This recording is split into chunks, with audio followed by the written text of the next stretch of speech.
built his career on suspense, promising bombshells, hinting at secrets, and selling drama like it's gospel. But Joe Rogan just tore the curtain down. And what's behind it? Nothing but smoke.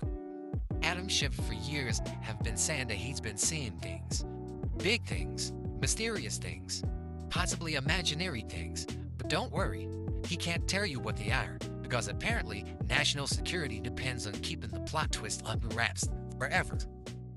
Adam Schiff coming out on camera numerous times saying, I can't tell you what I've seen, but I've seen things. There's a lot more than circumstantial evidence about this collusion. But there is more than circumstantial evidence. There is circumstantial evidence of collusion. The Russians offered help, which we know they did. The campaign accepted help, which we know they did. And you got Hillary Clinton saying, an air of illegitimacy around Trump's victory because of this. I mean, she was very clear about it. Last March, you said you had more than circumstantial evidence of treasonous collusion with Russia. Certainly said that there's ample evidence of collusion. I think there's plenty of evidence of collusion or conspiracy. The noose is tightening on Trump. It's all going to come out. He's an agent of Russia. Joe Rogan takes direct aim at Adam Schiff with the kind of raw honesty Schiff has been dodging for years. Schiff built his career on smoke and mirrors, constantly hinting at evidence that never shows up. Rogan sees right through it, calling him what he really is, a lifelong political hustler who confuses TV appearances with actual credibility. Schiff isn't a watchdog, not a leader, and not even a sharp manipulator anymore. He comes across like a worn-out salesman pushing a product that nobody wants, except the gullible or the politically desperate.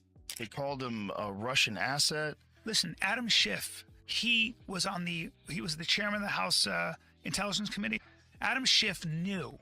He never saw any evidence that Trump was in collusion with the Russians, or that the Russians were interfering in American elections. Or that there may have been evidence of that, but there was no evidence that Russia and Trump were in collusion. And he kept saying it. He kept saying it on every news outlet he could. And he knew otherwise. And no one's held him to task for that. Adam Schiff, he swears he's seen more than circumstantial evidence. But unfortunately, he left the actual evidence in his other suit pocket for 7 years. Schiff earned his reputation by waving promises in front of the media, always suggesting he had a smoking gun or some massive revelation, but those promises almost always turned out to be empty. Rogan doesn't let that slide. He calls out how Schiff's entire political identity is built on hype and suspense that never pays off. He's like a magician who never produces the rabbit, but insists that if you just buy another ticket and come back tomorrow, you'll finally see the trick. And somehow, enough people still believe him because Schiff is just slick enough to keep them hooked. Have you ever seen that video? No. Pull that video up, because it's one of my favorite. That Mueller and congressional investigations also revealed that Don Jr. was informed that a Russian official was offering the Trump campaign, quote, very high level and sensitive information, unquote, that would be incriminating if Hillary Clinton was part of, quote, Russia and its government support of Mr. Trump. You aware of that? Sure, people get phone calls all the time from individuals who claim to have information like that. Really, the son of a presidential candidate gets calls all the time from foreign government offering dirt on their opponent? Is that what you're saying? I don't think this is unique in your experience. If you're enjoying this video, don't forget to subscribe to the channel and hit the bell icon. The real problem for Schiff is that Rogan's audience has no patience for nonsense. Rogan's listeners don't blindly trust politicians, especially ones who speak in riddles and never deliver proof. So when Rogan tears into Schiff, he exposes the laziness and weakness behind the polished act. Schiff doesn't stand up for people. He hides behind committees, leaks, and headlines. He doesn't lead, he performs. And Rogan calls it exactly what it is: a parasitic career feeding off naive voters and a media that thrives on cliffhangers. Holy shit. Will it be your advice to the president? No, Mr. President, I need to go over them on a case-by-case basis. Do not issue blanket pardons. Will that be your advice to the president? Senator, I have not looked at any of those files. If confirmed, I will look at the files. And will you be able to review hundreds of cases on day one? I will look at every file I am asked to look at. Of course you won't. So will you advise the president? Can I answer the question? Well, my question I would have plenty of staff. You said, of course you want. You'll be able to review. I'm not going to mislead this body, nor you. All right, let me ask another question. You don't want to answer that. Let me ask you were censured by Congress, Senator, for comments just like. Think about how often Schiff has promised the big reveal. Time after time, he strutted onto talk shows claiming he had evidence that would change everything. And each time, the evidence either didn't exist or collapsed the moment it was tested. Rogan cuts through the pomp, pointing out that Schiff is basically like a cheap Netflix show that somehow keeps getting renewed, even though the storyline is tired and repetitive. He's still repeating the same act, still clinging to the same routine, but people aren't buying it anymore. Holy shit, Jamie, pull that video up. As for this new FBI whistleblower report, I understand Kash Patel last night declassified a 302 FBI document showing that a whistleblower who is a Democrat, a career intelligence officer who worked for Democrats on the House Intel Committee for more than a decade, repeatedly warned the FBI in 2017 that then Rep. Adam Schiff had approved leaking classified information to smear then President Donald Trump over the Russiagate scandal. This is obviously a bombshell whistleblower report. Hopefully more people in this room will cover it as such. What makes Rogan's takedown sting is that it's grounded in truth. Schiff doesn't just overpromise occasionally. His entire career has been built on it. He's like a compulsive gambler who swears the next hand will be the winning one, but every time he plays, it ends in another weak fold. Rogan makes it clear this isn't just empty theater, it's dangerous incompetence. Schiff wasted years keeping Americans glued to a cycle of speculation. Instead of tackling the real issues that mattered, it was politics turned into a performance. And Schiff wasn't even good at the performance. Now, this staff member began talking to the FBI in 2017 because he said he considered the leaks to be, quote, unethical, illegal, and treasonous. This is a Democrat staffer who is saying to the FBI he had a holy shit moment when he heard Adam Schiff give the order. These documents that outline the FBI's interview, like the FBI doesn't tape its interviews. They go back and they report what they heard in their interviews. Then there's the arrogance Schiff carries. He walks around as if his word is unquestionable truth, as if his self-declared integrity makes him untouchable. But Rogan isn't impressed. He mocks that attitude and tears it apart, showing that Schiff isn't the elder statesman he pretends to be. He's more like the kid in a group project who talks the most, contributes the least, and still demands his name at the top of the report. Schiff's entire brand is about posturing, not producing, and when Rogan digs into his actual record, the picture only gets worse. Schiff is like a puff of smoke that never takes shape. Rogan highlights how pathetic that is. A politician who built his career on making noise instead of delivering result. Exactly. Adam Schiff, he just repeats the same lines, hoping that fiction turns into fact. But Joe Rogan's take on it? If I wanted to hear recycled nonsense, I'd rewatch cable news.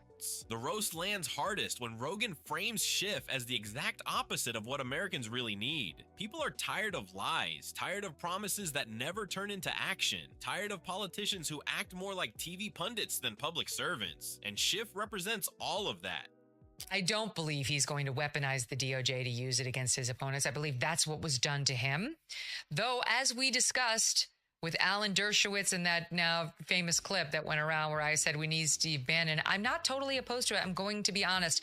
Who would cry a tear if Adam Schiff actually got some sort of hassle thrown his way by the DOJ, assuming, I mean, I'm sure he's done something. He's the polished, smug face of an establishment that thinks it can keep voters distracted with drama instead of real solutions. Rogan's blunt style slices right through it. Points out that Schiff is the kind of figure who can survive inside Washington, but would crumble in any real-world setting, because outside of politics, people expect actual competence. The brilliance of Rogan's takedown is that he doesn't need to exaggerate. Schiff has written his own roast with years of empty declarations and theatrical hand-waving. Rogan simply underscores how Schiff embodies everything people can't stand about Washington: obsessed with appearances, allergic to accountability, and incapable of admitting failure. Schiff constantly positions himself as a moral guide while being one of the most shameless players in the game. Rogan rips through that mask, mocking the self-righteousness Schiff hides behind. The arrogance isn't just obvious, it's laughable, and Rogan makes sure the audience laughs at it too. Schiff stated the information would be used to indict President Trump. The whistleblower stated this would be illegal, and upon hearing his concerns, unnamed members of the meeting reassured that they would not be caught leaking classified information. What makes Rogan's roast devastating is that he doesn't just focus on Schiff's past failures. He shows how Schiff is still running the same tired routine today. Still promising, still being coy, still chasing headlines instead of solving problems. Schiff hasn't changed, hasn't grown, hasn't learned. He's stuck in a loop like a glitching robot repeating the same malfunction endlessly. Rogan makes that plain, and once you see it through that lens, it's impossible to unsee. Schiff isn't the bold leader he imagines himself to be. He's a caricature of everything broken in modern politics. Rogan smashes that caricature with merciless precision. The way Rogan frames it, Schiff has built his identity around acting like a hall monitor with tenure. Every crisis, every headline, every investigation somehow has to go through him, as if the country would collapse without his sanctimonious speeches. It's exhausting, and Rogan makes it sound even more absurd. Schiff isn't defending democracy, he's defending his seat in Congress by pretending he's indispensable. I'm going to shock the world right now and defend Adam Schiff. In response to the heat he's getting for the following clip. It is an existential threat, Senator, and also I have not seen it yet, but from what I've heard about former FBI Director Ray, someone in the audience behind comments on 60 Pam Minutes regarding China. is videotaping Adam Schiff asleep. In our country, infiltrating our water systems, our natural gas lines. I defend Adam Schiff because these confirmation hearings are boring. That's the genius of Rogan's roast. He strips Schiff's entire persona down to pure theater. He shows that Schiff feeds on drama the way fire feeds on oxygen. The moment cameras are on, Schiff transforms into this grim, serious figure warning of threats in the shadows. But when you peel back the curtain, there's nothing there, just recycled talking points and empty claims. Rogan paints him as a horror movie director who keeps promising a jump scare that never comes, leaving the audience irritated instead of scared. And Rogan doesn't just pick at Schiff's failures as a leader, he dismantles the whole act of Schiff pretending to be a master strategist. Staffer was interviewed by FBI agents on several occasions and told those agents that then Congressman Adam Schiff was the one who approved the leaks to the media. That it was Adam Schiff who approved the leaks to the media. FBI Director Kash Patel has released new documents on how classified information was leaked to the media. Rogan's framing, you can't unsee it. That's where the sting lands with precision. Rogan shows Schiff for what he is, a politician who has confused persistence with credibility. President Biden pardoned Adam Schiff at the end of his term. But unlike the one he gave to Hunter, it was a limited pardon. It was. And it only spoke to J6 and his work on the January 6th Select Committee. So it would not immunize him from any of the claims you and I are discussing right now, right? That's correct. At least according to the legal experts I've talked to, he's only immunized for what he did related from January 6 forward of 2021. So for years, Schiff has behaved as though repeating a shaky narrative again and again somehow transforms it into fact. He seems to think that if he keeps shouting the same lines long enough, people will eventually stop questioning whether any of it was ever true. Rogan dismantles that illusion with ease, pointing out that repetition without substance doesn't create authority, it just creates noise. And that's all Schiff has managed to produce, noise. Instead of being remembered as a statesman or a leader, he's become a footnote people skim over when they scroll past old political scandals. In the end, Schiff's style of politics isn't about courage, clarity, or leadership. It's about clinging to relevance, no matter how absurd the performance looks. Rogan leaves him exactly where he belongs, as a cautionary tale of political overreach. Adam Schiff's storyline might be stuck in reruns, but we're just getting started. Drop your take in the comments. Was this political theater or a masterclass in misdirection? And if you want more breakdowns that cut through the noise, subscribe before Adam Schiff leaks another plot twist.